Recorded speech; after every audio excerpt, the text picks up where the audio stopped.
Hello students. तो last lecture में हमने डाइलेक्ट्रिक से रिलेटेड कुछ टॉपिक्स पढ़े थे। ठीक है, इलेक्ट्रिक डिस्प्लेसमेंट। ठीक है, डाइलेक्ट्रिक को अगर इंसर्ट करेंगे हम कैपेसिटर के अंदर तो क्या इफेक्ट होगा, पोलराइजेशन, नॉन पोलराइजेशन, मतलब नॉन पोलराइज्ड डाइलेक्ट्रिक, इस तरह से कुछ टॉपिक्स थे। और उसके अलावा कुछ क्वेश्चंस देखे थे डाइलेक्ट्रिक का क्या इफेक्ट होता है। जो मेन टॉपिक था हमारा, कैपेसिटर के अंदर हम प्लेट्स के बीच में अगर डाइलेक्ट्रिक इंट्रोड्यूस करेंगे तो इससे क्या इफेक्ट होगा। तो उससे रिलेटेड हमने कुछ एक्सप्रेशन देखे थे, कुछ क्वेश्चंस किए थे। ठीक है, और उनसे रिलेटेड कुछ क्वेश्चंस होमवर्क में भी दिया था जो तुम्हें सॉल्व करना था। वीडियो के लास्ट में होमवर्क था, तो वो अभी तक मुझे आंसर नहीं मिले किसी भी स्टूडेंट्स के। ठीक है, तो जल्दी से जल्दी उनको सबमिट करें सभी आंसर्स को। ठीक है, फिर जो भी तुम्हारे डाउट्स होंगे उनको हम एक पूरा वीडियो लेक्चर बनाकर उन डाउट्स को बताएंगे किस तरह से हमको सॉल्व करना है। जो तुम्हें समझ में नहीं आ रहा है तो उनको जल्दी सॉल्व करें। ठीक है, इससे अपने का वीडियो भी थोड़ा लेट हो जाता है। मैं वेट करता रहता हूँ कि तुम आंसर्स दोगे, पर किसी का आंसर आता नहीं है। ठीक, तो आज के लेक्चर में हम नेक्स्ट टॉपिक पढ़ेंगे वही कैपेसिटर से रिलेटेड ही उस टॉपिक से, जैसे जो कैपेसिटर की प्लेट्स है उनके बीच में कितना फोर्स लग रहा है, कैपेसिटर के बीच में जो इलेक्ट्रिक फील्ड है तो उसकी फॉर्म में जो एनर्जी स्टोर होती है, इलेक्ट्रोस्टैटिक एनर्जी कितनी स्टोर होगी, उसका एक्सप्रेशन क्या होगा, उसको कैसे हम फाइंड कर सकते हैं। और किसी कैपेसिटर किसी स्लैब को इंसर्ट करवा रहे हैं हम प्लेट्स के बीच में, ये बाहर निकाल रहे हैं तो उसमें कितना फोर्स लगेगा, कितना फोर्स हमें अप्लाई करना पड़ेगा। और इसके अलावा फिर चार्जिंग डिस्चार्जिंग ऑफ कैपेसिटर को चार्ज करते हैं तो किस तरह से उसकी चार्ज की वैल्यू टाइम के साथ वेरी करेगी, करंट वेरी करेगा, पोटेंशियल डिफरेंस वेरी करेगा, और डिस्चार्ज होगा तब किस तरह से होगा। और कुछ जो कैपेसिटर से रिलेटेड कुछ वेरिएबल्स है जैसे potential difference across capacitor, charge on capacitor, electric field between plates of capacitor, वो सब डाइलेक्ट्रिक के साथ कैसे वेरी करेंगे ये हम देख चुके हैं। उसको हम एक बार एक समरी बनाकर लिख लेंगे। उसके अलावा अगर प्लेट्स का एरिया बढ़ाते हैं, डिस्टेंस को चेंज करते हैं, तब इन सब पे क्या इफेक्ट होता है, तो इसको भी एक अलग से टॉपिक में हम पढ़ेंगे आज। और इसके बाद हमारा ये जो पूरा चैप्टर है ये फिनिश हो जाएगा, मतलब थ्योरेटिकल पोर्शन हमारा पूरा कंप्लीट हो जाएगा इस चैप्टर का। ठीक है, तो अब फिर उसके प्रैक्टिस हो जाएगी क्वेश्चंस की, तो तुम्हें प्रैक्टिस करनी है और जो भी डाउट होगा वो मुझे बताना है। ठीक, तो आज का पहला टॉपिक है हमारा force between plates of capacitor. ठीक है, कैपेसिटर मतलब प्लेट्स की बात कर दी, मतलब पैरेलल प्लेट कैपेसिटर ही है यहाँ पर, दूसरा कैपेसिटर नहीं लेना है तुम्हें। तो पैरेलल प्लेट कैपेसिटर की बात करते हैं तो क्या होता है, ये पैरेलल प्लेट कैपेसिटर में एक दो प्लेट्स होती है पैरेलल ऐसे रखी होंगी, एक पे पॉजिटिव चार्ज होगा प्लस क्यू और दूसरे पर नेगेटिव चार्ज होगा। तो ये पॉजिटिव नेगेटिव, तो यहां से तुम्हें समझ में आ ही रहा है, क्या समझ में आ रहा है कि एक पॉजिटिव एक नेगेटिव, तो दोनों क्या करेंगे, एक दूसरे को अट्रैक्ट करेंगे। तो यहाँ पर दोनों प्लेट्स के बीच में फोर्स ऑफ अट्रैक्शन लगता है। अब उसी को कैलकुलेट करेंगे। उसको कैलकुलेट करने के लिए एक छोटा सा हम पहले जो टॉपिक पढ़ा था उसको बता दें। जैसे मान लो कोई इलेक्ट्रिक फील्ड है, उस इलेक्ट्रिक फील्ड में कोई चार्ज रखा हुआ है तो उसमें क्या लगता है, फोर्स लगता है। पॉजिटिव चार्ज पर इलेक्ट्रिक फील्ड की डायरेक्शन में फोर्स लगता है, और अगर नेगेटिव चार्ज हुआ तो फील्ड के अपोजिट डायरेक्शन में फोर्स लगता है, उसी मैग्नीट्यूड का। तो ये हमें पता है। इलेक्ट्रिक फील्ड कोई चार्ज रखा हुआ है तो उसमें क्या लगेगा, फोर्स। उस फोर्स को ले सकते हैं F equal to Q into E. यहाँ पर भी वही चीज अप्लाई करेंगे। मैं यहाँ पर क्या मान रहा हूँ, एक प्लेट तो फील्ड प्रोड्यूस कर रही है और दूसरी प्लेट पर जो चार्ज है वो उस फील्ड में रखा हुआ है। तो मैं क्या कर रहा हूँ, यहाँ पॉजिटिव प्लेट की वजह से फील्ड नहीं कर रहा हूँ। सिर्फ पॉजिटिव प्लेट में कितना चार्ज है, क्यू, इसका एरिया लेते हैं, ए एरिया है, यहाँ पर क्यू चार्ज है, ए एरिया है, तो इसकी वजह से फील्ड कितना होगा, तो electric field due to positively charge plate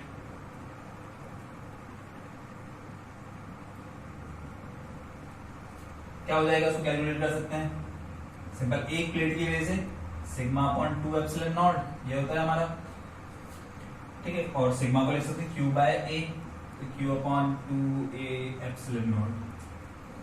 तो ये क्या आ गया, electric field due to positively charge plate. और उसका डायरेक्शन भी तुम बता सकते हो, पॉजिटिव से away from positive plate, positive charge मतलब इस तरफ इलेक्ट्रिक फील्ड होगा, इसकी वजह से इलेक्ट्रिक फील्ड ऐसे जा रहा होगा। और इसी इलेक्ट्रिक फील्ड में ये पूरा चार्ज है, पॉजिटिव प्लेट की वजह से जो इलेक्ट्रिक फील्ड है उसमें कौन सा चार्ज है, ये वाला चार्ज है। तो इस इलेक्ट्रिक फील्ड की वजह से इस चार्ज पर क्या लगेगा, फोर्स लगेगा। ठीक है। तो electric force on negatively charge plate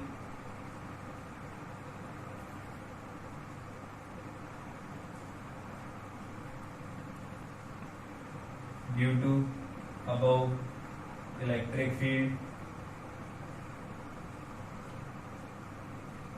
कितना हो जाएगा force, F equals to Q into, सिर्फ मैग्नीट्यूड लिख रहा हूँ मैं, डायरेक्शन तुम खुद बता सकते हो। इधर इलेक्ट्रिक फील्ड है तो नेगेटिव चार्ज इस तरफ फोर्स लगेगा, मतलब ये इस पर इधर फोर्स लगेगा, अट्रैक्ट करेगा। इसकी वैल्यू कैलकुलेट कर लेते हैं, क्यू और ए की जगह क्या लिख देंगे, Q upon 2a epsilon naught, force आ गया हमारा Q square upon 2a epsilon naught. ये बहुत सिंपल है, ये हमारा एक्सप्रेशन हो गया फोर्स का। और ये डिस्टेंस पे डिपेंड नहीं कर रहा है, ये कांस्टेंट फोर्स है, मतलब प्लेट्स के पास पास में होगी प्लेट्स तब भी फोर्स इतना ही लगेगा, डिस्टेंस बढ़ा देंगे तब भी फोर्स प्लेट्स के बीच में इतना ही लगेगा, फोर्स की वैल्यू चेंज नहीं होगी। ठीक है, तो फोर्स कांस्टेंट रहेगा यहाँ पर। ध्यान रखना यहाँ पर मीडियम चेंज नहीं करना है, मीडियम जैसे पूरा अगर पूरा डायलेक्ट्रिक है तो पूरा डायलेक्ट्रिक रहेगा, तो यहाँ पर एप्सिलॉन के साथ साथ के आ जाएगा, के मतलब डायलेक्ट्रिक कांस्टेंट। अगर यहाँ पे डायलेक्ट्रिक डाल दिया तो फोर्स की वैल्यू इतनी हो जाएगी। ठीक है, पूरा भर के रखना है डायलेक्ट्रिक को। तो अगर डायलेक्ट्रिक है, डायलेक्ट्रिक कांस्टेंट किए तो यहाँ के एक्स्ट्रा लगा देंगे, नहीं है तो सिंपल ऐसा लिख देंगे। फिर फोर्स का फॉर्मूला हो गया, तो डिस्टेंस पर डिपेंड नहीं करेगा, प्लेट्स पास पास होंगी तब भी फोर्स इतना ही लगेगा, दूर दूर होगी तब भी फोर्स इतना ही लगेगा। ठीक है, तो ये हो गया force between plates of capacitor. अब हम निकालेंगे ये प्लेट्स जो है इनके बीच में कितनी एनर्जी स्टोर होगी, उसी को लिखेंगे इलेक्ट्रोस्टैटिक एनर्जी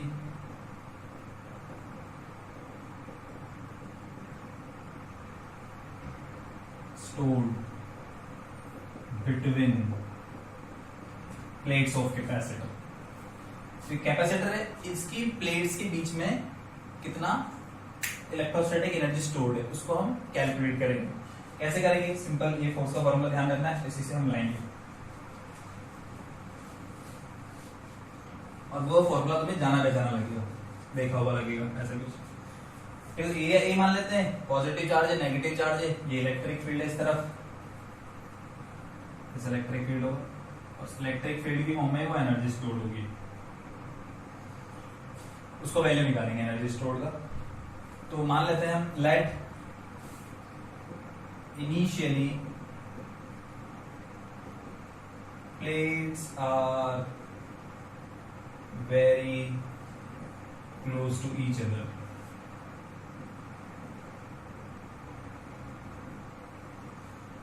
ऑलमोस्ट टचिंग,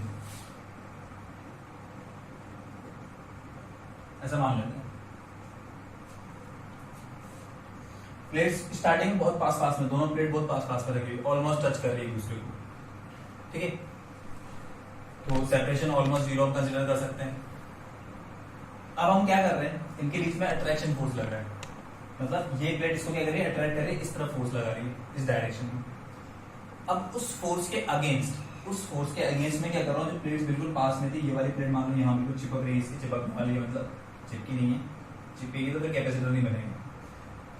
ठीक, तो इसको हम स्लोली इधर मूव कर रहे हैं इस तरफ, इसको फिक्स कर दिया, इस वाली प्लेट को इसको फिक्स कर दिया, और दूसरी वाली जो प्लेट है नेगेटिव वाली, इसको हम धीरे धीरे इस तरफ मूव कर रहे हैं, मूव करते करते डी डिस्टेंस तक ले आते हैं।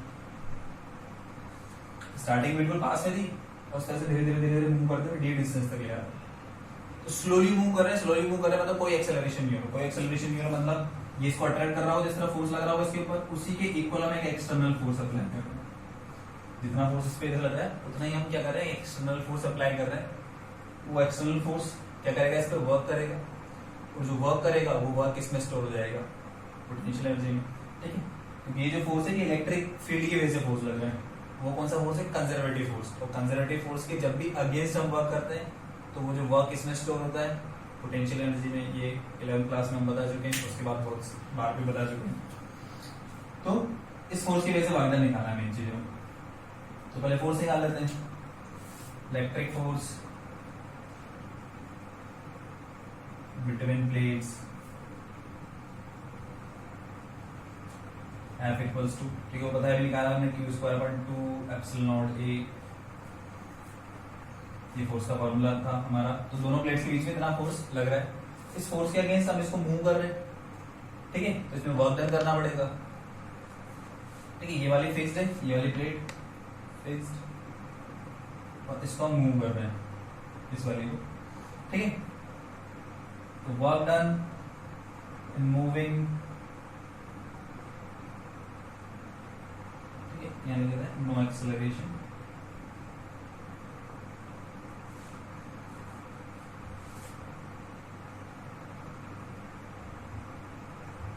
Negatively charge plate, negatively charge plate को मूव करेंगे उसमें कितना वर्क डन होगा, ठीक है। तो हमें जितना इधर फोर्स लग रहा है उतना इधर फोर्स अप्लाई करना पड़ेगा, उसकी वजह से वर्क डन निकाल रहे हैं एक्सटर्नल फोर्स की वजह से। तो work done equals to simple हम डायरेक्टली लिखेंगे फोर्स इनटू डिस्प्लेसमेंट, डायरेक्टली ऐसे लिखा क्योंकि फोर्स कांस्टेंट है, जो फोर्स कांस्टेंट होता है work done bye constant force, force into displacement में लिख सकते हैं, डिस्प्लेसमेंट डी हो जाएगा क्योंकि बिल्कुल पास पास से हम डी डिस्टेंस तक लेके आ रहे हैं। तो W equals to F into D, तो वर्क डन की वैल्यू निकाल लो, फोर्स की वैल्यू पुट कर देंगे यहाँ पर, तो वर्क डन आ जाएगा हमारा W इक्वल्स टू फोर्स का value Q square upon 2 epsilon naught A into D, D को अपॉन में लेके आएंगे, तो Q square upon 2 epsilon naught A by D, और ये value epsilon naught A by D क्या होता है, C के इक्वल कैपेसिटेंस, तो ये वर्क डन हो गया क्यू स्क्वायर बाई 2C। तो ये वर्क डन आया, ये वर्क डन ही क्या हो जाएगा, इलेक्ट्रोस्टैटिक एनर्जी की फॉर्म में स्टोर हो जाएगा। सो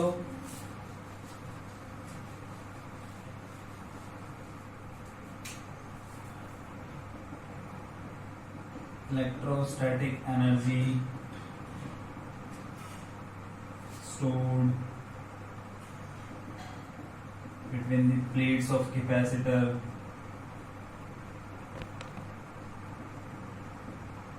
U equals to Q square upon 2C। देखिए इसके अलावा इसी को हम ऐसे लिख सकते हैं, मान लेते हैं लेट पोटेंशियल डिफरेंस, पीडी मतलब potential difference, V potential difference है कैपिटल वी, तो हम क्यू को लिख सकते हैं Q equals to C V, तो यू का फॉर्मूला बन जाएगा हमारा हाफ सी वी स्क्वायर, ठीक है, और सी वी को वापस क्यू लिख देंगे तो हाफ क्यू वी भी बन जाएगा, तो हाफ क्यू वी भी लिख सकते हैं, हाफ सी वी स्क्वायर लिख सकते हैं, क्यू स्क्वायर बाय 2C भी लिख सकते हैं। ये वही फॉर्मूला है जो स्टार्टिंग से हम बताते आ रहे हैं कि कोई कंडक्टर है उसमें कितना एनर्जी स्टोर होगी, कितनी, जैसे कैपेसिटर में कितनी एनर्जी स्टोर होगी, कितनी एनर्जी स्टोर होगी, ठीक है। तो स्टोर्ड एनर्जी हो जाएगा इसका फॉर्मूला। अब इसी में निकालेंगे हम एनर्जी डेंसिटी,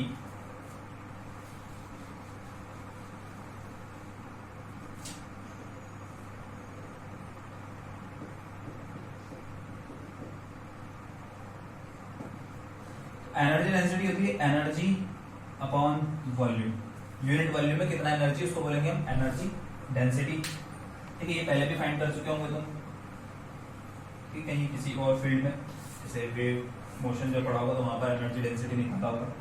तो यहाँ पर ऐसे energy density energy per unit volume. तो देखो कैपेसिटर की बात करते हैं, ये कैपेसिटर है, इस पे चार्ज है Q minus Q, area A, separation D, ठीक है, इलेक्ट्रिक फील्ड है यहाँ पर।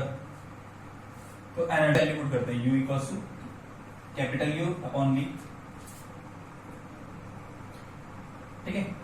तो U की जगह लिख रहे हैं हम, जैसे मान लो Q स्क्वायर बाई 2C लिख दिया तुमने, और V वॉल्यूम है, तो वॉल्यूम को देखो क्या लिखेंगे, वॉल्यूम इसका कैपेसिटर का वॉल्यूम, तो एरिया A है, डिस्टेंस ये है, तो वॉल्यूम A इंटू D हो जाएगा।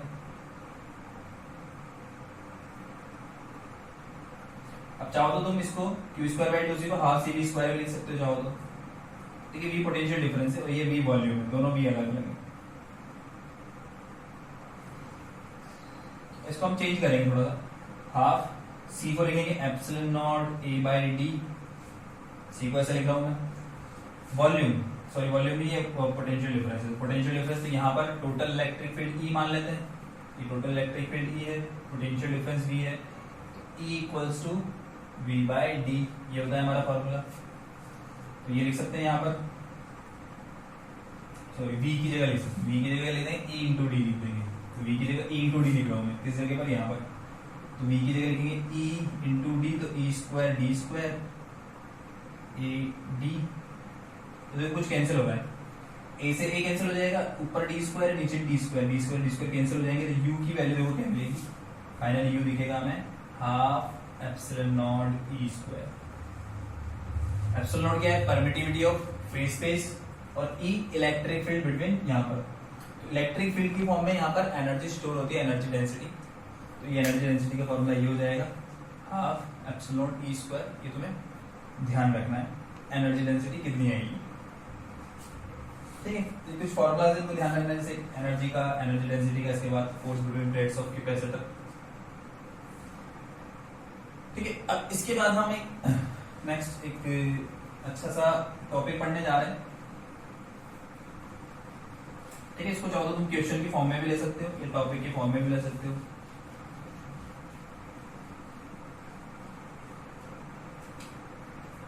Force on a dielectric slab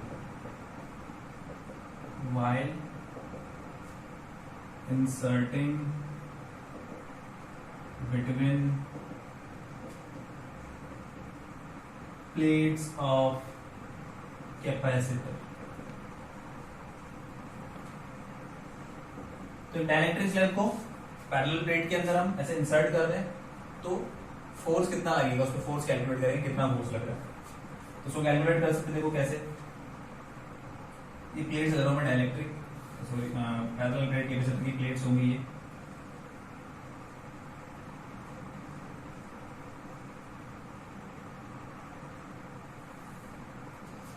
ठीक है। इनकी चाहो तो तुम रेक्टेंगुलर ले सकते हो या फिर स्क्वायर प्लेट ले सकते हो, स्क्वायर लेंगे, ठीक है।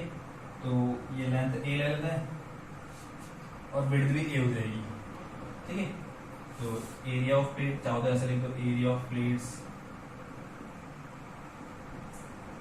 ए इंटू ए विड्थ ए, इस तरह से, और चाहो तो ए बी भी ले सकते हो, कुछ भी ले सकते हो। डिस्टेंस सेपरेशन डी ले लेते हैं यहाँ पर, और इसको कर देते हैं किसी बैटरी से कनेक्ट कर देते हैं, ये कर दिया इसको एक बैटरी से कनेक्ट,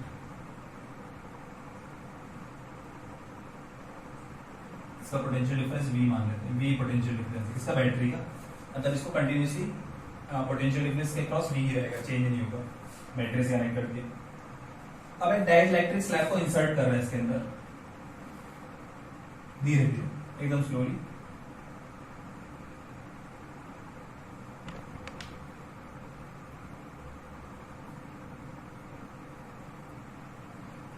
इसको कंप्लीटली इंसर्ट करेंगे, थोड़ा सा इसके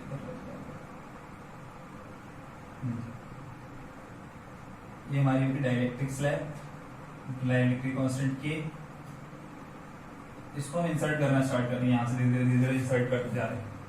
मान लो किसी टाइम पे ये x डिस्टेंस तक चला गया, सपोज ये यहाँ पर कितना x डिस्टेंस तक चला गया, तो इस कंडीशन में मैं इसका कैपेसिटेंस निकाल सकता हूँ, ठीक है। तो इस कंडीशन में कैपेसिटेंस कैसे निकालेंगे, इजी है बहुत, कैसे, सिर्फ इतना ही पोर्शन डाइलेक्ट्रिक का प्लेट के अंदर गया है, तो इतने ही पोर्शन का पोलराइजेशन होगा, मतलब इतने पोर्शन का इलेक्ट्रिक फील्ड वेरी करेगा, इस पोर्शन को हम काउंट नहीं करेंगे कैपेसिटेंस निकालते हैं, सिर्फ इतने ही पोर्शन को काउंट करेंगे एक्स को, इसको नहीं लेंगे, इतने वाले को, इसी को लेंगे, इसका मैं कैपेसिटेंस कैलकुलेट कर सकता हूँ, ठीक है। तो करते हैं कैलकुलेट, तो उसको एरिया डिवाइड हो रहा है यहाँ पर, ठीक है, इसके ये एक्स है ये, और ऐसे विड्थ ए है, ए और ए दोनों, ये भी ए है और ये भी ए है, दोनों ए है, तो इसका एरिया और इस बचे हुए पोर्शन का एरिया अलग अलग, एरिया जब डिवाइड होता है तो एरिया डिवीजन मतलब हमने बताया था पैरेलल, एरिया डिवीजन मतलब पैरेलल, तो इस वाले पोर्शन को C1 ले लेते हैं, ठीक है। तो कैपेसिटेंस को चाहो तो मैं से बना दो, दोनों पैरेलल ले जाएंगे, C1 C2, बैटरी लगी हुई है वो B, और C1 C2 की वैल्यू लिख देंगे, क्या आएगी C1 की वैल्यू, फॉर्मूला होता है हमारा, सबसे पहले डाइलेक्ट्रिक कांस्टेंट आएगा के, इसका निकाल रहे हैं के डाइलेक्ट्रिक कांस्टेंट, फिर एप्सिलॉन नॉट एरिया, एरिया क्या हो जाएगा x इसकी लेंथ a विड्थ, तो x इनटू a एरिया होगा, तो के एप्सिलॉन नॉट a ये पूरा एरिया है हमारा अपॉन डिस्टेंस b है, तो d आ जाएगी, ये तो गया C1, और ऐसे C2 क्या हो जाएगा, यहाँ पर वैक्यूम है तो कुछ नहीं आएगा, सिर्फ एप्सिलॉन नॉट आएगा, अब इसका एरिया तो ये x है, तो ये बचा हो जाएगा a माइनस एक्स, और इसकी width a minus x into A upon D. अब ये दोनों किसमें कनेक्टेड है, पैरेलल में, तो टोटल कैपेसिटेंस C का वैल्यू C1 प्लस C2 क्या आ जाएगा, दोनों को ऐड कर देंगे। तो कुछ कॉमन आ रहा है, दोनों को ऐड करेंगे, एप्सिलॉन A बाई डी ये कॉमन आ जाएगा, यहाँ बचेगा kx, यहाँ बचेगा a minus x.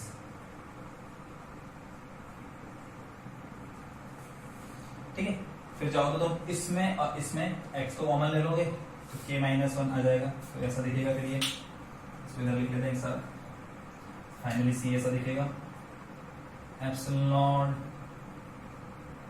a by D a plus x के माइनस वन, ये आ गई इसकी वैल्यू, c की वैल्यू। इस कंडीशन में जब ये x इसका अंदर है, तो इस कंडीशन में c की वैल्यू 3 आ गई। ठीक है, अब देखो अब क्या कर रहे हैं, इसको फर्दर हम इसको थोड़ा सा और डिस्प्लेस कर रहे हैं, यहां पर इस तरह dx डिस्प्लेस और कर रहे हैं, पेड़ को धीरे धीरे अंदर लेके जा रहे हैं, तो धीरे अंदर लेके जाएंगे तो यहाँ पर इसका dx और अंदर लेंगे। अब यहाँ पर जब हम इसको मूव करेंगे तो हमें फोर्स अप्लाई करना पड़ेगा, फोर्स अप्लाई करना पड़ेगा। तो फोर्स को तुम चाहो तो ऐसे समझ सकते हो, यहाँ पर फोर्स लग रहा होगा दो तरह से कैसे, एक तो फोर्स लग रहा होगा यहाँ पर इलेक्ट्रोस्टैटिक फोर्स, क्योंकि जो यहाँ पर चार्जेस है उनकी वजह से इस पे फोर्स लग रहा होगा डाइलेक्ट्रिक स्लैब के ऊपर। ठीक है, और उसके अगेंस्ट हम इसको मूव करेंगे, मतलब सॉरी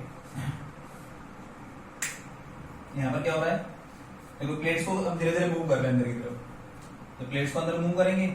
ठीक है, तो dx डिस्प्लेस किया, x प्लेस था, dx डिस्प्लेस और किया, तो यहाँ पे वर्क डन होगा। वर्क डन दो फोर्सेस की वजह से होगा, एक तो इलेक्ट्रोस्टैटिक फोर्स लग रहा होगा उसकी वजह से वर्क डन हो रहा होगा, और एक फोर्स लग रहा होगा यहाँ पर external force.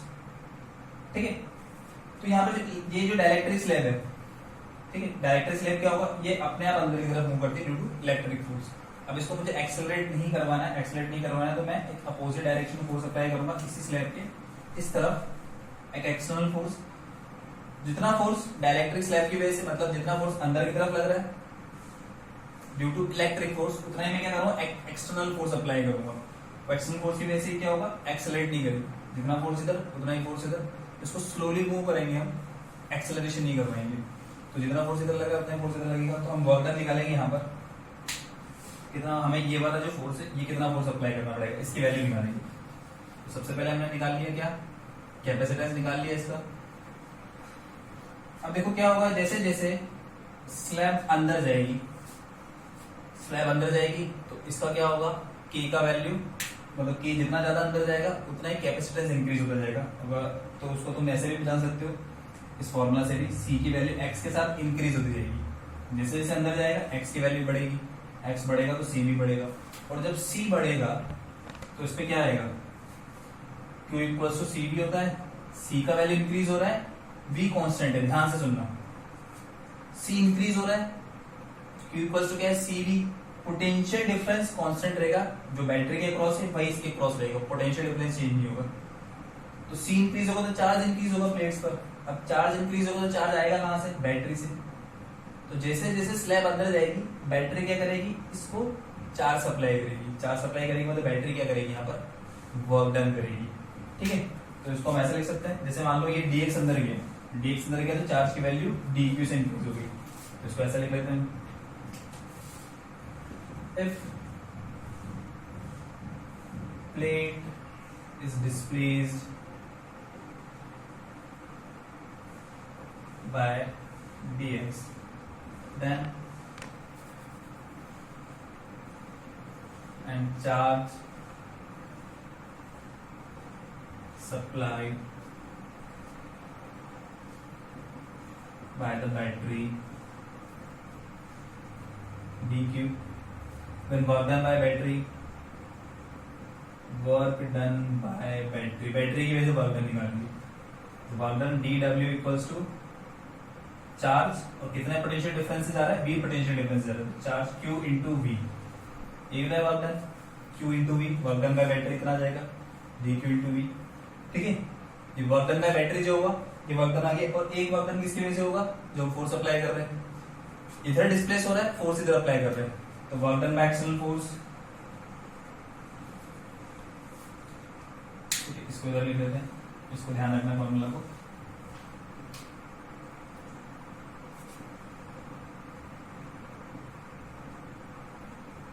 Work done by external force क्या हो जाएगा, dw, ये लिख लेते हैं एक्सटर्नल, हो जाएगा माइनस एफ डी एक्स। क्यों, क्योंकि फोर्स इधर लग रहा है और डिस्प्लेसमेंट उधर हो रहा है, तो ये वर्क डन हो गया किसकी वजह से, वो वर्क डन हुआ बैटरी की वजह से, ये वर्क डन हुआ इसकी एक्सटर्नल फोर्स की वजह से, तो टोटल वर्क डन इसको रफ कर रहे हैं।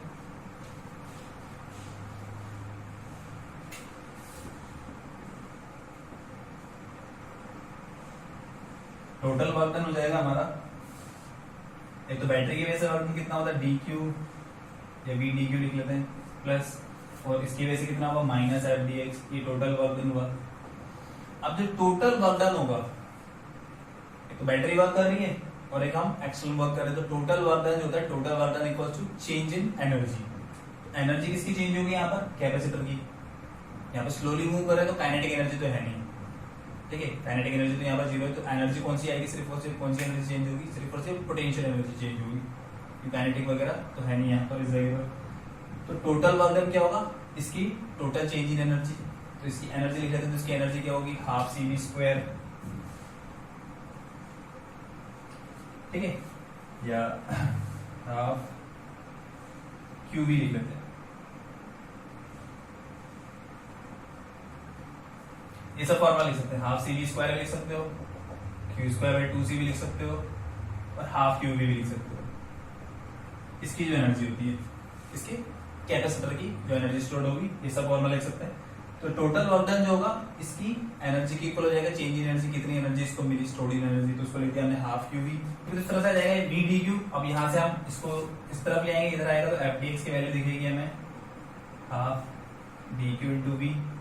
अब इसको चाहे तो हम देखो चेंज कर सकते हैं, यहाँ पर क्या होता है, जैसे हम इसको अंदर की तरफ लाएंगे, डी एक्स अंदर लाएंगे तो इसका कैपेसिटेंस इंक्रीज होगा थोड़ा सा स्लाइटली। सपोज पहले सी है तो सी से सी प्लस बी सी हो जाएगा, कैपेसिटेंस इंक्रीज होगा तो यहाँ पर क्या होगा, इसका चार्ज जो देगा वो चार्ज भी इंक्रीज होगा। उस चार्ज को हमने कंसीडर कर लिया, डीक्यू से इंक्रीज हो रहा है चार्ज, ठीक है।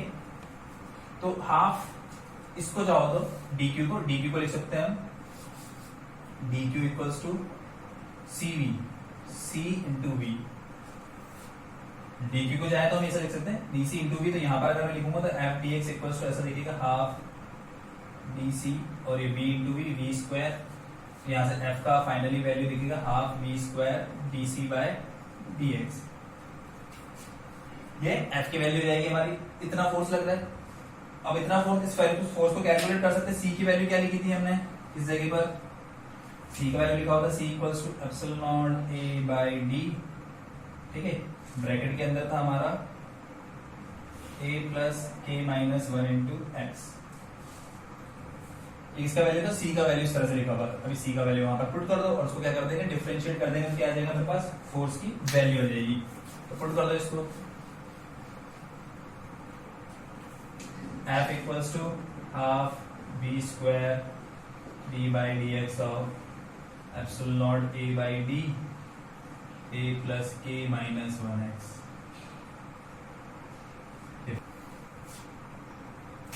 अब क्या करना है, इसको डिफरेंशिएट करना है, तो डिफरेंशिएट कर देंगे कैसे, हाफ वी स्क्वायर, ठीक है, कांस्टेंट सब बाहर आ जाएगा, एप्सिलॉन नॉट a d, ठीक है, और इसका डिफरेंशिएशन हो जाएगा, a का तो 0 और k माइनस 1x का k माइनस 1 मिल जाएगा। क्या आ गया फाइनल आंसर, फाइनल ये आ गया हमारे पास half V square epsilon naught a k minus 1 upon 2d कर लेते हैं। तो ये इतना फोर्स हमें अप्लाई करना पड़ेगा इस डायरेक्शन में, इसको प्लेट के अंदर मूव करने के लिए, ठीक है।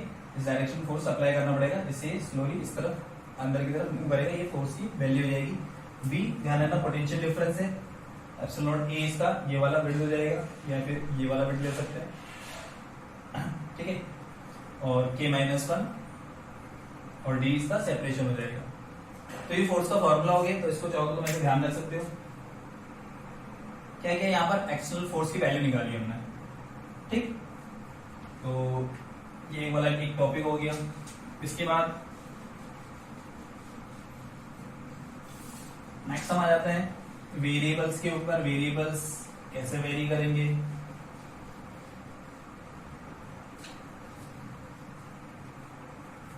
ठीक है। तो यहां पर लिख लेते हैं variables related to capacitor,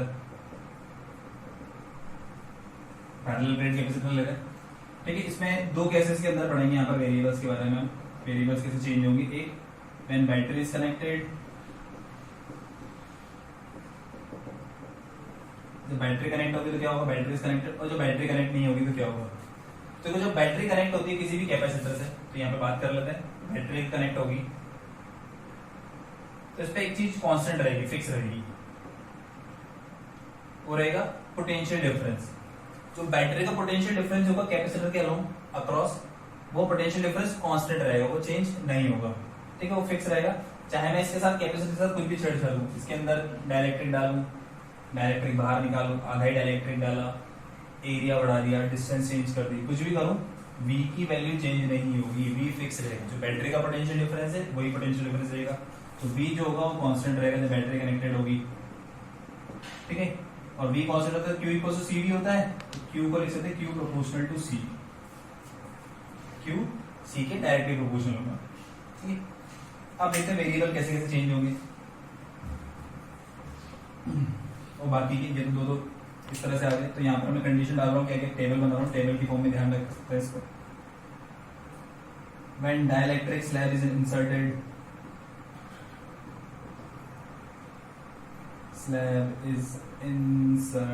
director slab को इंसर्ट कर रहे हैं, एक ले रहा हूं, area of plates increases, area of plate increase कर रहे हैं, और एक distance between plates decreases, plates के बीच की डिस्टेंस को डिक्रीज कर रहे हैं। अब कौन कौन से वेरिएबल यहाँ पर चेंज होंगे, पहले चार्ज ले रहे हैं, सबसे पहले चार्ज। तो चार्ज जो है Q डायरेक्टली फोर्स से है, बैटरी कनेक्टेड होगी। दूसरा ले रहे हैं हम पोटेंशियल डिफरेंस V, V जो होगा वो कांस्टेंट रहेगा, बैटरी लगी हुई है, ठीक है। एक लेते हैं इलेक्ट्रिक फील्ड E, इक्वल्स होता है हमारा V बाई डी, फॉर्मूला होता है प्लेट्स पैरेलल प्लेट की बात करें, equals to V by D. C का formula epsilon naught A by D, और energy stored half CV square. ये सब कैसे चेंज होंगे इन सब के साथ, ठीक है। अब जब डायरेक्टली स्लैब इंसर्ट करेंगे तो कांस्टेंट को मैं इस तरह के साइन से चेंज बना रहा हूँ, ये इस तरह से, इसका मतलब कांस्टेंट है, ठीक है। तुम चाहो तुम्हारे हिसाब से कोई भी नोटिफिकेशन या कांस्टेंट भी लिख सकते हो। इस तरह का एरो का मतलब कांस्टेंट ले रहा हूँ, ये वाला एरो मतलब इंक्रीजेज, और ये वाला एरो का मतलब डिक्रीजेज। तो यहाँ पे एरो बनाऊंगा खाली मैं बॉक्स के अंदर। पोटेंशियल डिफरेंस कांस्टेंट है, ठीक है। डायरेक्ट स्लैब इंसर्ट करें, पोटेंशियल डिफरेंस कांस्टेंट है, ये कांस्टेंट रहेगा, V की वैल्यू कांस्टेंट है, डिस्टेंस चेंज नहीं कर रहे तो ये भी कांस्टेंट रहेगा, ये दोनों वैल्यूज कांस्टेंट रहेगी। अब C की वैल्यू पे जाते हैं, जब मैं डायरेक्ट स्लैब इंसर्ट करता हूँ तो यहाँ पर क्या आता है, K टाइम्स रहता है C के जाता है K टाइम्स, तो ये C इंक्रीज होता है, C इंक्रीज कर दो, C इंक्रीज होगा तो चार्ज इसके प्रोपोर्शनल है तो चार्ज भी इंक्रीज होगा। तो जैसे जैसे हम डायरेक्ट स्लैब इंसर्ट करते जाते हैं चार्ज इंक्रीज होता जाता है, ठीक है। और अब U पे जाते हैं, V तो कांस्टेंट है, V कांस्टेंट है तो U किसके, C के प्रोपोर्शनल होगा, C इंक्रीज हो रहा है तो U भी इंक्रीज होगा। तो जब मैं डाइलेक्ट्रिक स्लैब इंसर्ट करता हूं और बैटरी लगी हुई है, बैटरी कनेक्टेड है, तो potential difference constant, potential difference change नहीं होगा, इलेक्ट्रिक फील्ड भी चेंज नहीं होगा, दोनों चेंज नहीं होंगे। C इंक्रीज होगा, चार्ज इंक्रीज होगा, और एनर्जी भी इंक्रीज होगी, प्लेट्स के बीच में एनर्जी इंक्रीज होगी। एरिया बढ़ा रहे हैं,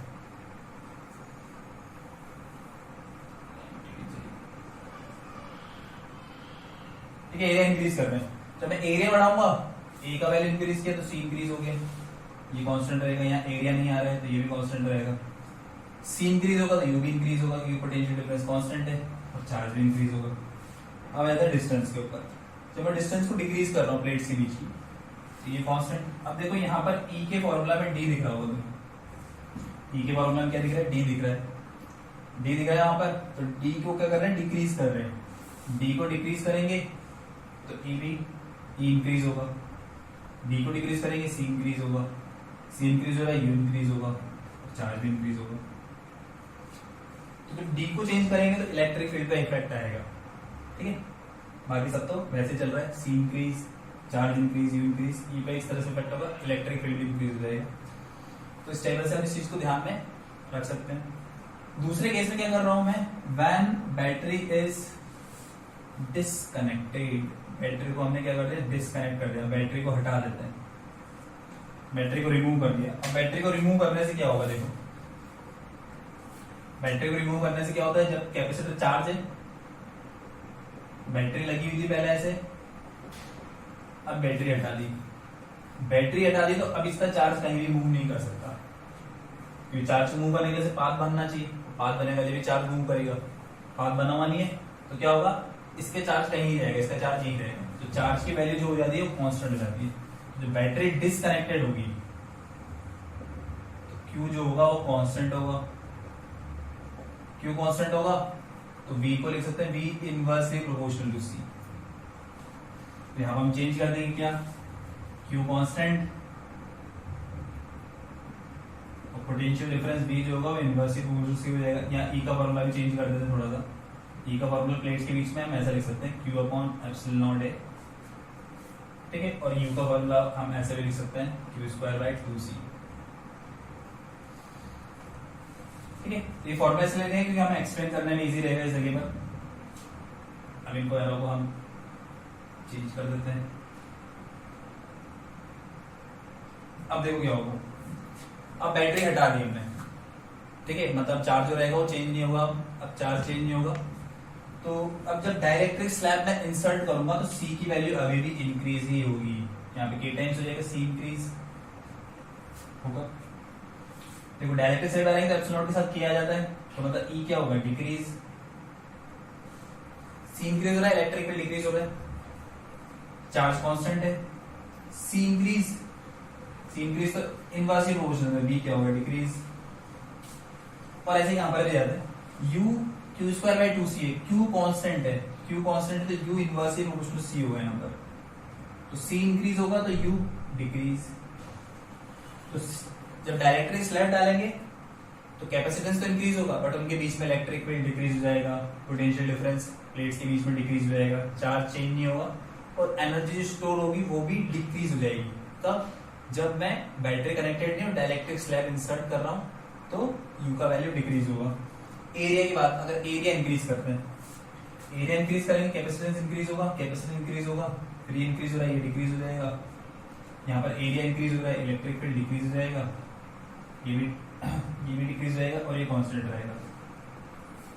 अब डिस्टेंस पे आता है, जब डिस्टेंस बिटवीन प्लेट्स D को इंक्रीज करेंगे, सॉरी डिक्रीज करेंगे, तो D को डिक्रीज करेंगे तो C इंक्रीज तो एनर्जी डिक्रीज, यहाँ डिस्टेंस नहीं आ रही तो ये कांस्टेंट, तो डिस्टेंस चेंज करेंगे तो इलेक्ट्रिक फील्ड पे कोई इफेक्ट नहीं होगा।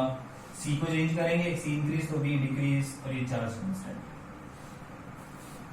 इस तरह से हम ये ध्यान रख सकते हैं जब बैटरी कनेक्टेड है या फिर डिसकनेक्टेड है तो जो वेरिएबल्स है ये सब चार्ज ये सब जो रिलेटेड है किससे, कैपेसिटर से, तो वो कैसे चेंज होंगे, ठीक है। अगर डाइलेक्ट्रिक स्लैब डालेंगे, एरिया इंक्रीज करेंगे, डिस्टेंस इंक्रीज करेंगे तो फॉर्मूला से हम समझ सकते हैं कि एक चीज इंक्रीज होगी दूसरी चीज डिक्रीज होगी, ठीक।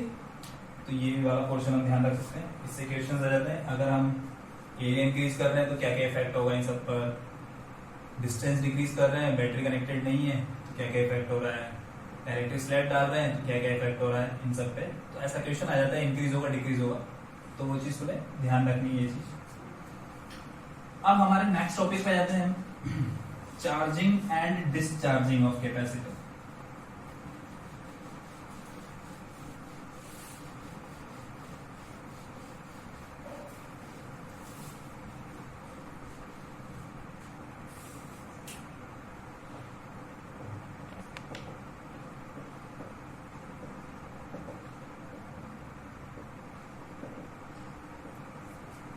Charging and discharging of capacitor.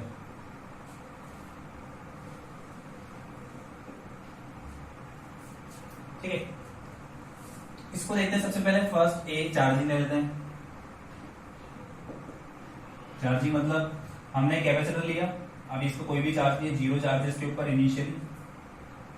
ठीक, इसको कनेक्ट कर दिया बैटरी के साथ, स्विच है, और स्विच को ऑन कर दिया एट t इक्वल्स टू 0 पर। इस टाइम पे क्या है, प्लग इन कर रहे हैं। बैटरी का पोटेंशियल चाहो तो तुम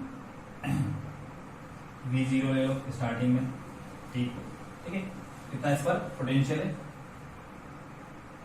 इसका कैपेसिटेंस C मान लेते हैं। तो देखो यहां पर क्या होता है, बैटरी से चार्ज फ्लो होता है, इसको चार्ज मिलेगा, पॉजिटिव चार्ज आएगा इसके ऊपर, यहाँ पर क्या होगा, नेगेटिव चार्ज आएगा। पर ये चार्ज का जो वैल्यू है ये एकदम से, मतलब यहाँ से बैटरी चार्ज हो और एकदम से पूरा फुल हो जाता, इसमें कुछ टाइम लगता है, भले मिली सेकेंड लगे पर टाइम लगता है इसमें। ठीक है, कुछ मिली सेकेंड्स लगते हैं इसको चार्ज होने में कंप्लीटली। एकदम सडनली चार्ज नहीं होता, सडनली डिस्चार्ज नहीं होता। ठीक है, और इसके साथ में क्या कर रहा हूँ, एक रेजिस्टेंस भी लगा रहा हूँ, एक रजिस्टर भी लगा लेते हैं यहाँ पर, रेजिस्टेंस लेते हैं R। तो R चाहो तो तुम इस पूरा जो सर्किट है उसका रेजिस्टेंस ले सकते हो।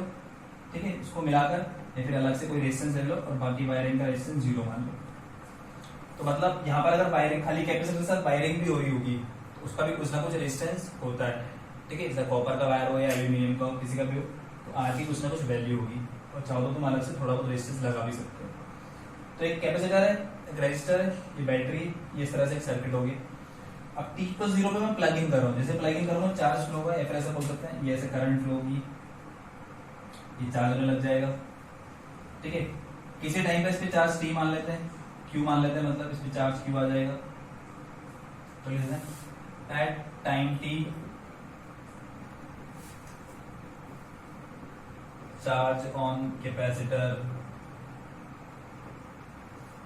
q। ठीक है,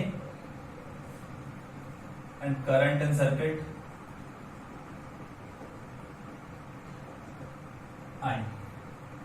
I करंट फ्लो रही है और चार्ज Q है, C इसका कैपेसिटेंस है। तो देखो ये दोनों जो है सीरीज में लगे हुए हैं, ये तुम्हें पहचान में आ रहा होगा कि ये और ये सीरीज में होगा, तो ये जो पोटेंशियल है ये दोनों में डिवाइड होगा। ये V0 लेते हैं इसको, ये V0 कुछ इसको मिलेगा कैपेसिटर को, तो कुछ मिलेगा रजिस्टर को।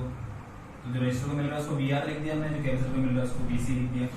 तो मैं लिख सकता हूँ कि जो V0 है वो कैपेसिटर पर और रजिस्टर दोनों पर जो पोटेंशियल है उसके सम के इक्वल होगा।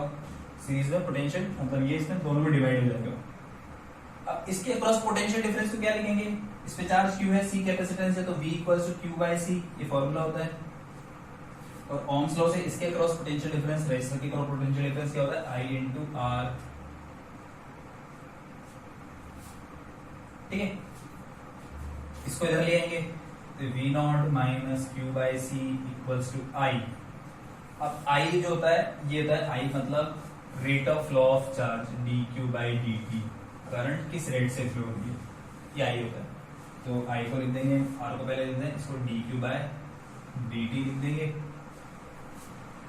ठीक है, यहाँ पे ऐसे लिख दे CV0 minus Q upon C बन जाएगा ये। हम इसको रख कर देते हैं इस जगह से, ये हो जाएगा CV0 minus Q by C R dQ by dt। ठीक है, dt को मैं इधर ला रहा हूँ, R को इधर ला रहा हूँ और इसको dQ के अपॉन में ला रहा हूँ। तो ये जो वैल्यू होगी dQ के अपॉन में आ जाएगी, जैसा दिखेगा CV0 माइनस Q, बाकी dt ऊपर, R इसके नीचे, R और C एक साथ। तो इसको मैं ऐसे लिख दूंगा। अब यहां से मुझे करना है इंटीग्रेशन और Q की वैल्यू निकालनी, Q की वैल्यू क्या होगी, तो इंटीग्रेट कर दो इसको।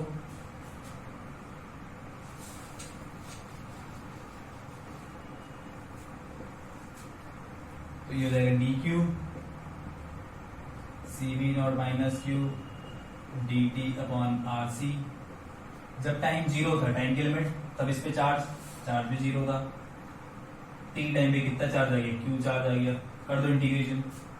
अपॉन में सिंगल पावर है तो इसमें आएगा लॉग में होगा, ये जाएगा लॉग CV0 माइनस Q और अपॉन में इसको करेंगे तो इसका 0 और इसका हो जाएगा -1। ठीक है, लिमिट 0 से q, और यहाँ आरसी कांस्टेंट है और टी का dt का t हो जाएगा। इस -1 को इधर ले जाओ और लिमिट पुट कर दो इधर।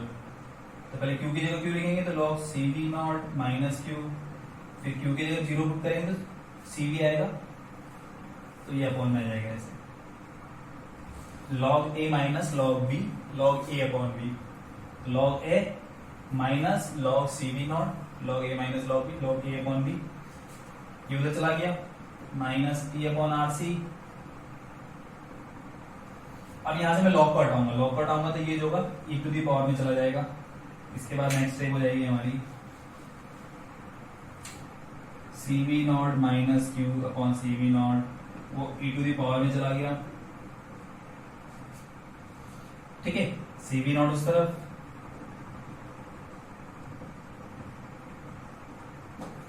ठीक है, q को इधर ले जाऊंगा और इसको इधर ले आऊंगा तो cv नॉट कॉमन आ जाएगा, बचेगा 1 minus e to the power minus t by R C. cv naught, अब cv नॉट के अगर हम देखें, cv नॉट की अगर बात करें, यहां पर होता क्या है, जब इसको सर्किट में हम जब चार्ज जब फ्लो होता है कैपेसिटर पे,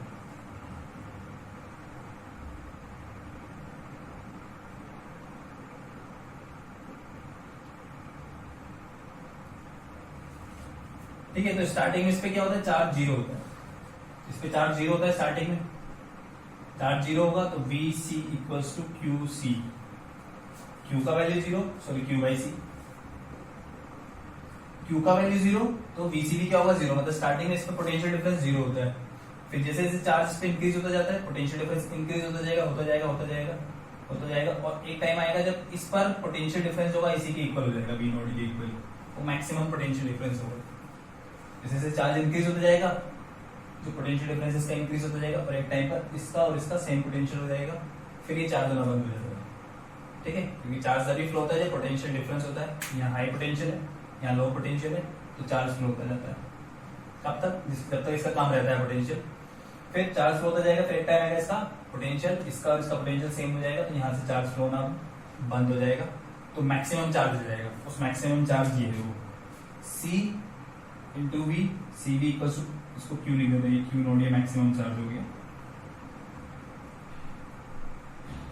ये कैपेसिटर पे मैक्सिमम चार्ज हो जाता है, Q equals to Q naught 1 minus E to the power minus T by R C. इसके बाद फिर और एक्स्ट्रा चार्ज नहीं आएगा, तो ये चार्ज का फॉर्मूला हो गया, टी टाइम पे कितना चार्ज आएगा उसको ऐसे निकाल सकते हैं, और Q naught C V naught के इक्वल है यहाँ पर। ठीक है, अच्छा तो तुम पोटेंशियल डिफरेंस लिख सकते हो, पोटेंशियल डिफरेंस क्या हो जाएगा, इस Q को CV लिख दोगे तो CV CC कैंसिल, तो V की value V naught 1 minus E to the power minus T by R C, ये कैपेसिटर के अक्रॉस पोटेंशियल डिफरेंस इतना, और करंट कितना फ्लो हो रहा होगा यहाँ पर, I इक्वल्स होता है हमारा dq बाई dt, इसको एक बार जब डिफरेंशिएट करोगे तो ये I की वैल्यू ऐसे दिखेगी तुम्हें,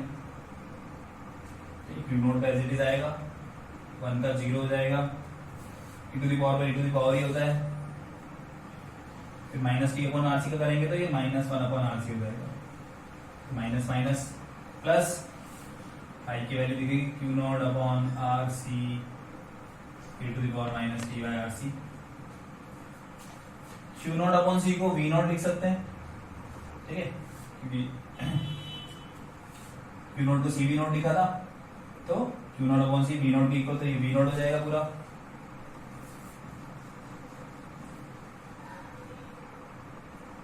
आई equals to V naught upon R minus T upon R C, और वी नॉट अपॉन आर मतलब ये आई नॉट हो जाएगा। तो ये रहेगा करंट का फॉर्मूला, करंट कैसे वेरी करेगा, तो चार्ज ऐसे वेरी कर रहा है, पोटेंशियल डिफरेंस ऐसे वेरी कर रहा है, और एक करंट ऐसे वेरी करेगा, तो ये फॉर्मूला तुम्हें ध्यान रखना है। ठीक है, अब इसमें टर्म होती है टाइम कांस्टेंट, हम डिफाइन करते हैं टाइम कांस्टेंट। तो टाइम कांस्टेंट कुछ नहीं होता, अगर इसे इस तरह से कोई फंक्शन होता है या इस तरह से कोई फंक्शन होता है, तो टाइम कांस्टेंट, तो टी के अपॉन में जो टोटल वैल्यू होती है, टाइम के अपॉन में जो टोटल वैल्यू होती है, उसी को इस फंक्शन का हम टाइम कांस्टेंट बोलते हैं।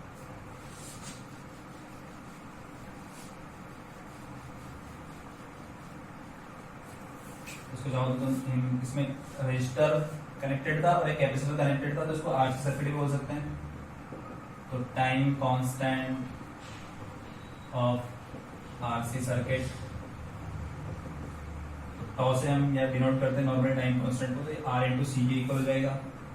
फिर एट टी इक्वल टू टॉ, मतलब इतना टाइम अगर हो गया सर्किट में, तो चार्ज की वैल्यू क्या हो जाएगी, चार्ज होगा Q equal to Q naught 1 minus T के जगह आर सी लिख दो, तो R C cancel, e to the power -1 दिखेगा, फिर इसी को लिख देंगे हम 1 माइनस 1 अपॉन ई, और ई की वैल्यू अप्रॉक्स होती है, ठीक है, ये इरेशनल नंबर है 2.71, तो इसको इससे डिवाइड करते हैं तो ये अप्रॉक्स 0.37 के आसपास आता है, और उसको 1 में से माइनस करेंगे तो ये अप्रॉक्स 0.63। तो टाइम कांस्टेंट पर चार्जिंग सर्किट जब चार्ज हो रहा है तो इतने टाइम पर 63% चार्ज हो जाता है वो कैपेसिटर, मैक्सिमम चार्ज का 63% उस पर चार्ज आ जाएगा, पोटेंशियल डिफरेंस भी इतना ही आ जाएगा। तो करंट जो होगी वो आई नॉट बाई ई होगी, यहां पर जब पुट करूंगा मैं RC cancel, e to the power -1 वो अपॉन में, और ये अप्रॉक्स 0.37 आई नॉट, मतलब मैक्सिमम करंट 37% इसमें करंट फ्लो होगा उस टाइम पर, ठीक है। और इसी में चाहो तो तुम एनर्जी निकाल सकते हो हाफ सी वी स्क्वायर से, v का वैल्यू या क्यू स्क्वायर बाई 2c से पुट कर दोगे तो वो एनर्जी भी आ जाएगी तुम्हारी, ठीक है। अब चाहो तो तुम इसमें ग्राफ भी बना सकते हैं चार्जिंग डिस्चार्जिंग का। देखो v और q के सेम फंक्शन थे तो उनका ग्राफ हम सेम बना सकते हैं, तो q और v एक साथ ले रहा हूं मैं, सेम ग्राफ बनेगा दोनों का, सेम एक्सप्रेशन था, तो इसमें धीरे धीरे चार्ज इंक्रीज होता है, और उस फंक्शन जो हमने लिखा था उसका ग्राफ ऐसा आता है कुछ इस तरह से, 1 minus e to the power -t upon R C का ग्राफ ऐसे बनेगा, और ये मैक्सिमम चार्ज होने में ऑलमोस्ट इनफाइनाइट टाइम लग जाता है, मतलब 99.99 अप्रॉक्स 5 टाइम्स ऑफ आरसी को लिखते हैं,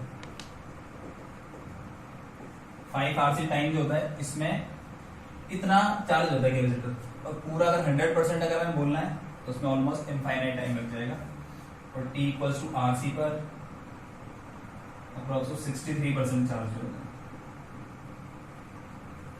ऐसा ग्राफ तो बनता है किसका, हमारा चार्ज का, करंट का, जो e to the power minus वाला ग्राफ बनेगा, करंट वाला,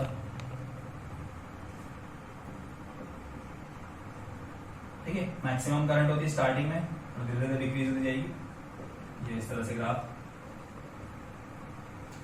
तो t का वैल्यू पहले 0 पुट करेंगे हम, तो e टू द पावर 0 मतलब i का वैल्यू i नॉट, फिर धीरे धीरे डिक्रीज होता जाएगा जैसे जैसे टाइम इंक्रीज होगा, और t इक्वल्स टू आरसी पर ये अप्रॉक्स 37% चार्ज होगा, मतलब करंट 37 हो जाती है इस टाइम पर, ठीक है। तो करंट ग्राफ ऐसा आएगा, बाकी क्यू का और बी का ग्राफ इस तरह से आता है, तो ये ग्राफ भी हम ध्यान में रख सकते हैं। अब इसको समझ लेते हैं एक बार, जब चार्ज करते हैं तो क्या हो रहा है एक्चुअल में, ये लगा हुआ है, ये ऐसे लगा हुआ है, ये बैटरी लगी हुई है,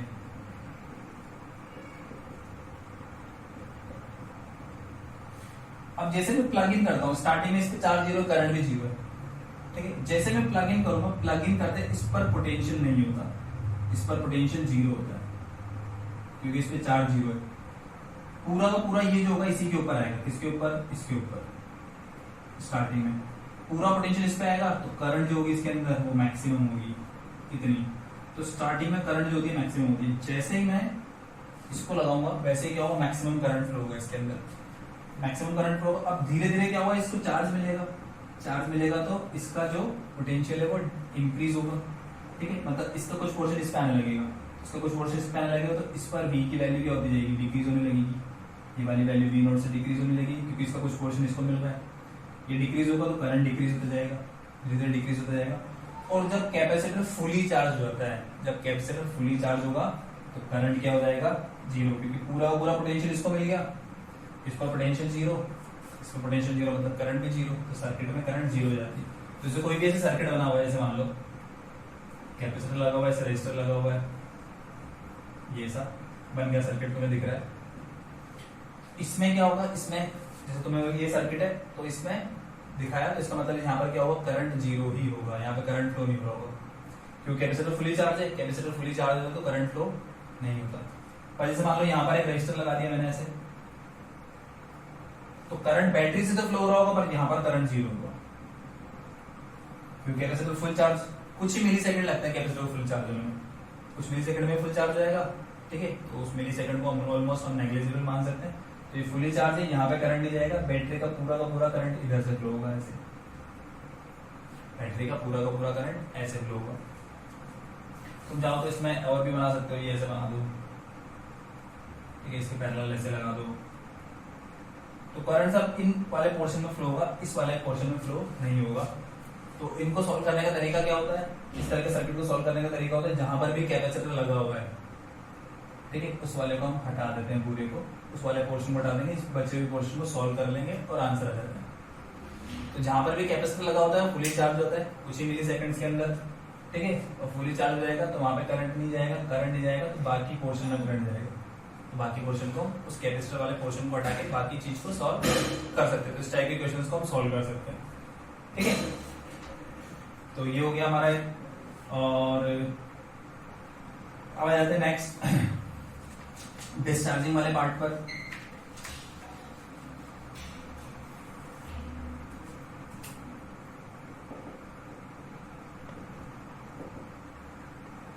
डिस्चार्जिंग में क्या करें, कैपेसिटर फुली चार्ज हो गया हमारा, ऐसे लगा हुआ था, ये हो गया हमारा fully charge, Q naught charge आ गया इसके ऊपर, करंट जीरो है सर्किट के अंदर, कुछ नहीं हो रहा। हम क्या करते हैं, इस टाइप पे बैटरी को हटा देते हैं, सीधा ऐसे कनेक्ट कर दिया, बैटरी को हटा दिया, सीधा ऐसे कनेक्ट कर दिया। जैसे मैं ऐसे कनेक्ट करूंगा क्या होगा, ये अब बैटरी की तरह काम करने लग जाएगा, कैपेसिटर जो होगा वो किसकी तरह काम करने लग जाएगा, बैटरी की तरह। यहाँ पे पॉजिटिव चार्ज है, ठीक है, यहाँ पर नेगेटिव चार्ज, इसके क्रॉस पोटेंशियल डिफरेंस है, और ये कैपेसिटर लगा हुआ है बच्चे बीच में, तो इस कैपेसिटर को चाहो तो तुम यहाँ लगा दो या फिर यहाँ से उठाकर यहाँ लगा दो,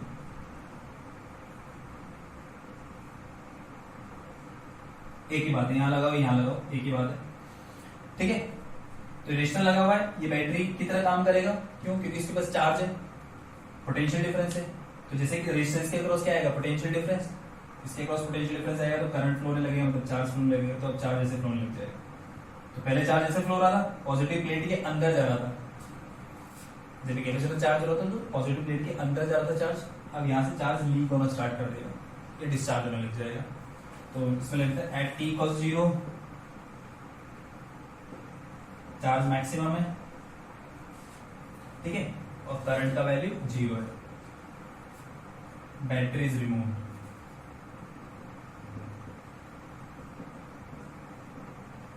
बैटरी को रिमूव कर रहे हैं, मतलब हटा के वायर को कनेक्ट कर रहे हैं, या फिर इसको बोलते हैं short circuit,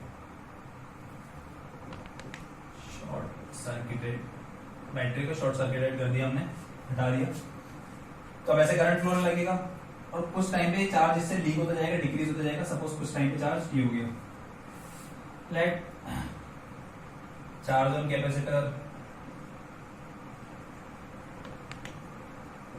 eight time T be Q, T time पे चार्ज क्यू हो गया इसके ऊपर। अब ये दोनों क्रॉस लगे हुए, तो जितना पोटेंशियल डिफरेंस इस पर होगा उतना इस पर होगा, इस पे पोटेंशियल डिफरेंस वीसी, इस पे पोटेंशियल डिफरेंस इसका रेजिस्टेंस वी आर, तो इस पर पोटेंशियल डिफरेंस क्या होगा, सेम होगा, जितना इस पर उतना इस पर पोटेंशियल डिफरेंस, ठीक है, ऐसे क्रॉस लगे हुए हैं। एंड VC इक्वल्स टू क्या होगा, VR, VC का वैल्यू लिख सकते हैं हम क्या, Q बाय C, और इसको I इंटू R लिख सकते हैं, ठीक है।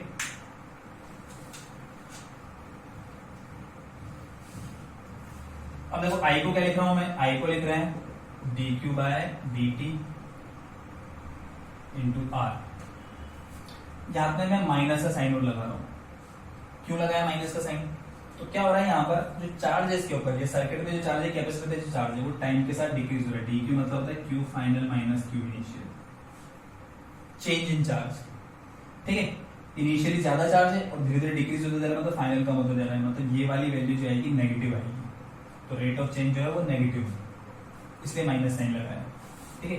तो इस क्यू को हम अपॉन में ले आएंगे इसको, तो डी क्यू अपॉन क्यू, बाकी वैल्यू को एक तरफ, D T upon R C, ऐसा दिखेगा। अब इसको यहाँ से इंटीग्रेट कर देंगे हम, तो दोनों तरफ इंटीग्रेट कर दो। तो जब टाइम 0 था तो मैक्सिमम चार्ज था, और टी टाइम पे चार्ज डिक्रीज होकर क्यू रह गया। इधर मिलेगा log Q by Q naught, integration आता है सबको, और यहाँ पे मिल जाएगा minus T by R C. फिर लॉग हटाएंगे यहाँ से, लॉग हटाएंगे तो क्या हो जाएगा, Q upon Q naught equals to E to the power minus T by R C, और क्यू का वैल्यू ऐसा दिखेगा।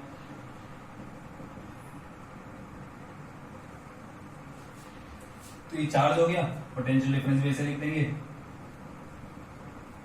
ठीक है। और इस चार्ज को डिफरेंशिएट करेंगे तो करंट मिल जाएगा मुझे, करंट मिलेगा I equals to I naught E to the power minus T by R C. Solve कर लेंगे, minus D Q by D T, इसका वैल्यू पुट करेंगे, सोल्व करेंगे तो ये आ जाएगा। यहाँ पर तीनों का फंक्शन सेम आ रहा है, तीनों का ग्राफ सेम बनेगा, इसका इसका इसका, ठीक है। और at T equals to tau, उस पर Q का वैल्यू लेगा Q naught upon E, V का वैल्यू V नॉट, I का value I naught upon E, ठीक है। V naught by I naught मतलब, और ग्राफ Q और V और I तीनों का सेम बनेगा, इस तरह से बन जाएगा।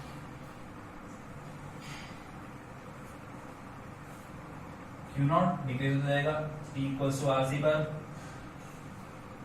कितना हो जाएगा ये, Q naught by E, 37% discharge, मतलब 37% चार्ज बचेगा, बाकी डिस्चार्ज होगा। तो ये चार्जिंग और डिस्चार्जिंग सिंपल, ये एक्सप्रेशन तुम्हें ध्यान रखना है, ठीक है। और सर्किट वाले नॉर्मल इसके क्वेश्चंस बनते हैं, ठीक है। तुमसे पूछ सकता है कि कितना, कितने टाइम पर कितना इस पे चार्ज होगा, कितनी एनर्जी स्टोर होगी, कितना क्या होगा, ठीक है। तो इनसे रिलेटेड जो क्वेश्चंस है वो तुम्हें वीडियो के लास्ट में होमवर्क में मिल जाएंगे, ठीक है। तो वो तुम्हें सॉल्व करना है। और इसके अलावा ये चैप्टर जैसे कंप्लीट हो चुका है, तो जो एनसीईआरटी के जो क्वेश्चंस है बुक के लास्ट के जो एक्सरसाइजेज है, और उसके चाहो तुम बीच में कुछ एग्जांपल्स भी दिए हुए उनको भी सॉल्व कर सकते हो, तो एग्जांपल सॉल्व करना है। और जो एक्सरसाइज के क्वेश्चन है लास्ट के उसको कंप्लीट कर लेना है पूरा अच्छे से, ध्यान से एक एक क्वेश्चन को। और जो क्वेश्चन तुम्हें समझ में नहीं आता है तो उसको तुम पूछ सकते हो कि सर ये एनसीईआरटी चैप्टर नंबर इतना है, इस चैप्टर का ये वाला क्वेश्चंस नहीं बन रहा, समझ में नहीं आ रहा, तो उन क्वेश्चंस को बताओ। तो फिर वो सारे क्वेश्चंस मिलाकर एक हम वीडियो लेक्चर पूरा नोट कर लेंगे।